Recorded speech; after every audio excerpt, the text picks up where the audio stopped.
15వ అధ్యాయం దైవజ్ఞ దర్శనం. ధ్యాన మందిరంలో అనేక దివ్యానుభవాల ద్వారా సాధకునిలో చైతన్యం కలిగించి అతనికి భగవాన్కి సామీప్యం కలిగించడం జరుగుతుంది.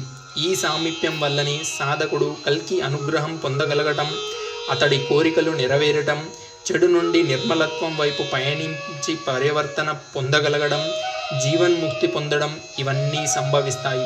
ఇది అతిశయోక్తి కాదు.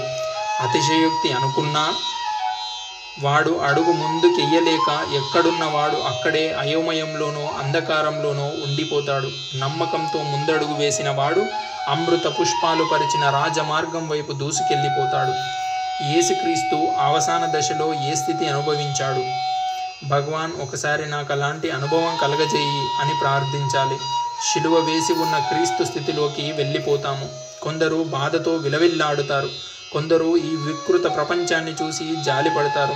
కొందరు మానవాతీతమైన ఏ బాధ అందుకోలేని స్థితికి వెళ్ళిపోతారు. ఒక ఆయన వృద్ధుడు అని చెప్పవచ్చు. దాహంతో అలమటించిపోయాడు. ఒక్క గ్లాసు మంచినీళ్ళిచ్చి నన్ను బ్రతికించండి, దాహంతో చచ్చిపోతున్నాను అంటూ కొట్టుకుపోయాడు. రమణ మహర్షి అనుభవం. కల్కి ధర్మము ఏ ఇతర ధర్మాలతోనూ విభేదించడం లేదు. అన్ని మార్గాల మీద కూడా గౌరవాన్ని కలిగి ఉంది. కానీ మనిషిని థియరీ ఉచ్చులోంచి, ప్రలోభంలోంచి ప్రాక్టికల్గా అతన్ని తీర్చిదిద్దడమే కల్కి ధర్మం లక్ష్యం. అలా తీర్చిదిద్దాలంటే అతనికి మంచి మంచి అనుభవాలు కలగజేయాలి. ఆత్మోన్నతి రుచి స్వయంగా అనుభవించగలగాలి. ఆ రుచి ముందుగానే తెలుసుకున్నప్పుడు అది ఇంకా ఇంకా సొంతం చేసుకోవడానికి అతను తహతహలాడుతాడు. ధ్యాన మందిరంలో భగవాన్ నాకు రమణ మహర్షి యొక్క మానసిక స్థితిని కలుగచేయి అని సాధకుడు ప్రార్థిస్తాడు. జాగ్రత్తగా అర్థం చేసుకోండి. రమణ మహర్షిని చూపించు అని కాదు, రమణ మహర్షి యొక్క మానసిక స్థితిని నన్ను అనుభవించనియ్యి. రమణ మహర్షి రియలైజ్డ్ సోల్ అని చాలామందికి తెలుసు. అలా సచ్చిదానంద స్థితిని పొందిన మహాత్ముడు, అలా సచ్చిదానంద స్థితిని పొందగలిగిన వారు చాలా కొద్ది మంది మాత్రమే ఉన్నారు. కొన్ని నిమిషాల పాటు ఆ మహోన్నత స్థితిని సాధకుడు అనుభవిస్తాడు. ఉన్నట్లుండి ప్రపంచమంతా, ప్రకృతంతా చాలా అందంగా అనిపిస్తుంది. మనసంతా సంతోషంతో నిండిపోయి ఉరకలు వేస్తూ ఉంటుంది. తోటి మనిషిని చూడగానే ప్రేమ పొంగుతూ ఉంటుంది. నన్ను నేను పరీక్షించుకోవటానికి ధ్యాన మందిరం నుంచి బయటికి వచ్చాను.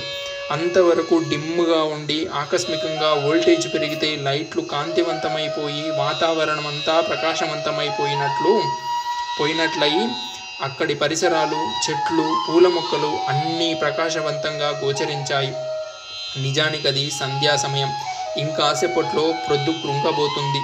అలాంటి సమయంలో కూడా వాతావరణం అంతా కొత్త కాంతులతో వెలిసిల్లుతూ భాసించింది. అబ్బా, ఈ ప్రపంచం ఇంత అందంగా ఉంటుందా? మనుషులు ఇంత మంచివాళ్ళ? మనుషులంతా ఇంత ప్రేమమూర్తుల? అసలు మనలో ఇంత చైతన్యం ఉన్నదా? తొలి దశలోనే అంతటి సచ్చిదానంద స్థితికి తీసుకెళ్లే మహాశక్తి ఏ ఆధ్యాత్మిక ధర్మానికి ఉన్నది? ఒక్క కల్కి ధర్మానికి తప్ప. ఓం సచ్చిదానంద పరబ్రహ్మ పురుషోత్తమ పరమాత్మ కల్కి అవతారాయ నమః.